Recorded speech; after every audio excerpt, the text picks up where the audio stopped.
کہو کہ سارے گھروں میں کون سا گھر سب سے اعلیٰ ہے؟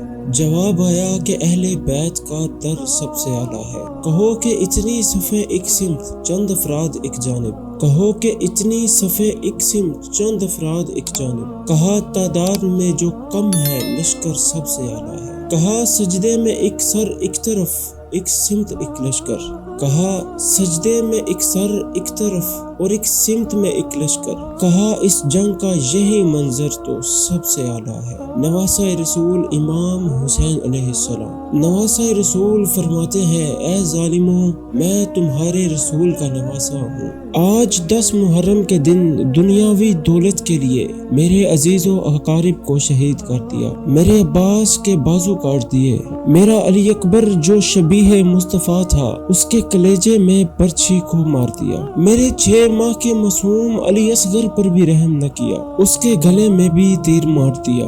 آج میں اس زمین و آسمان کے بیچ میں یہ اعلان کرتا ہوں کہ اگر اللہ مجھے 1000 زندگیاں دیتا، 1000 اکبر دیتا، 1000 اصغر دیتا اور 1000 عباس بھی دیتا تو میں انہیں بھی اللہ کی راہ میں قربان کر دیتا اور میرے خون کا ذرہ ذرہ اللہ کے دین کی گواہی دیتا۔ تاریخ نے یہ لکھا ہے کہ فوج یزید یہ سن کر زور زور سے ہنسنے لگی اور امام حسین علیہ السلام کے خطبے کا مذاق اڑانے لگی۔ اتنے میں عمر بن سعد کہتا ہے کہ حسین علیہ السلام سے فردن فردن نہ لڑو، کیونکہ یہ علی کا شیر ہے اور میں نے امام حسین علیہ السلام کی جنگ دیکھی ہوئی ہے۔ اس کربلا کے میدان میں کوئی بھی امام حسین علیہ السلام کو ہرا نہیں سکتا۔ عمر بن سعد نے حکم دیا کہ 700 کا لشکر امام حسین علیہ السلام کی ایک طرف اور 700 کا لشکر امام حسین علیہ السلام کی دوسری طرف سے حملہ کر۔ جب 1400 کا لشکر امام حسین علیہ السلام کے ارد گرد کھڑا ہو گیا اور امام حسین علیہ السلام پر حملہ کرنے لگا تو تاریخ نے لکھا ہے کہ شیر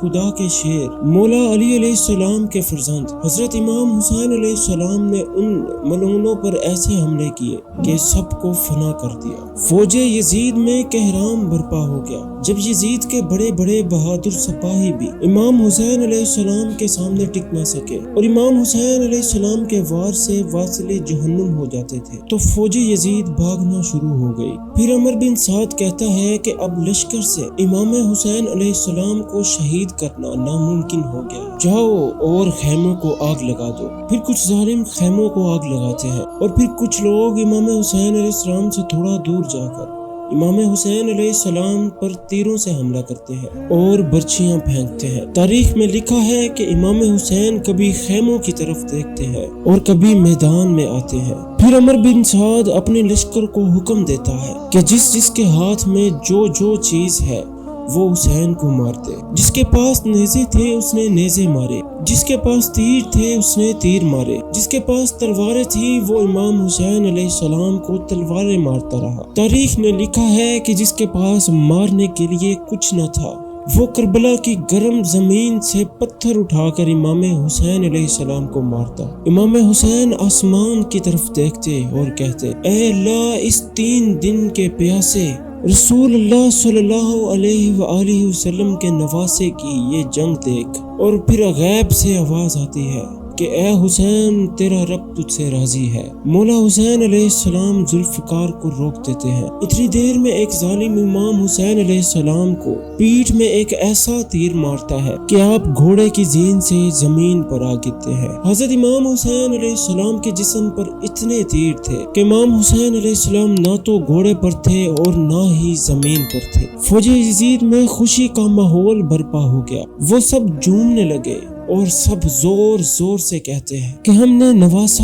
رسول صلی اللہ علیہ وآلہ وسلم کو قتل کر دیا۔ اتنے میں شمر کہتا ہے کہ کیا دیکھ رہے ہو، جاؤ حسین کا سر کاٹو۔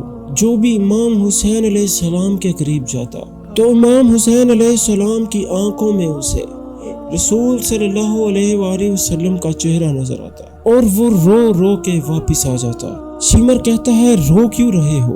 یہ حسین کا سر نہیں، یہ سوچو کہ اس سر کے وزن کے جتنا سونا ہمیں یزید دے گا۔ بس پھر شمر قریب آتا ہے اور امام حسین علیہ السلام کی گردن پر خنجر رکھتا ہے پھر دیکھتا ہے کہ امام حسین علیہ السلام کچھ کہہ رہے ہیں۔ جب سننے کی کوشش کرتا ہے تو امام حسین علیہ السلام کہہ رہے تھے کہ یا اللہ، تیرے اسلام کی خاطر میں نے اپنا سب کچھ کھو دیا۔ شمر ہنستا ہنستا امام حسین علیہ السلام کی گردن کو کاٹتا ہے اور امام حسین علیہ السلام کے سر سے امامہ اتار کے امام حسین علیہ السلام کے بالوں کو پکڑ کر امام حسین علیہ السلام کے سر کو نیزے پر بلند کرواتا ہے۔ فوجی یزید جھوم جاتی ہے۔ ادھر اہل بیت کے خیام جل رہے تھے۔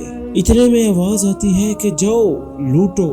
سنا ہے کہ رسول اللہ کے خاندان کے پاس بہت ہی قیمتی سامان ہے۔ بس پھر خیام میں فوج آ جاتی ہے۔ کوئی رسول اللہ صلی اللہ علیہ وآلہ وسلم کا امامہ لے کر جاتا ہے، کوئی مولا علی علیہ السلام کی تلوار لے کر جاتا ہے، کوئی بیبیوں کے سروں سے چادر چھینتا ہے تو کوئی بی بی سکینہ کے کانوں سے بالیاں چھینتا ہے۔ اتنے میں آسمان رونے لگا، زمین تڑپنے لگی۔ امام سجاد نے جب دیکھا کہ زمین اپنی جگہ چھوڑ رہی ہے، آسمان پھٹنا چاہتا ہے، تو اتنے میں آپ نے سر سجدے میں رکھا اور اللہ کا شکر ادا کرنا شروع کر دیا کہ اے اللہ، تیرا شکر ہے کہ تو نے آسمان پیدا کیا، اے اللہ تیرا شکر ہے کہ تو نے زمین پیدا کی، اے اللہ اپنی ان نعمتوں کو تمام نہ کرنا، ان تھوڑے سے انسانوں کی سزا آنے والے تمام تر انسانیت کو نہ دینا۔ امام سجاد علیہ السلام سجدہ شکر ادا کرتے ہیں اور وہاں سے فوجی یزید امام حسین علیہ السلام کے لاشے کو پامال کرنے کی تیاری کرتی ہے۔ تاریخ میں لکھا ہے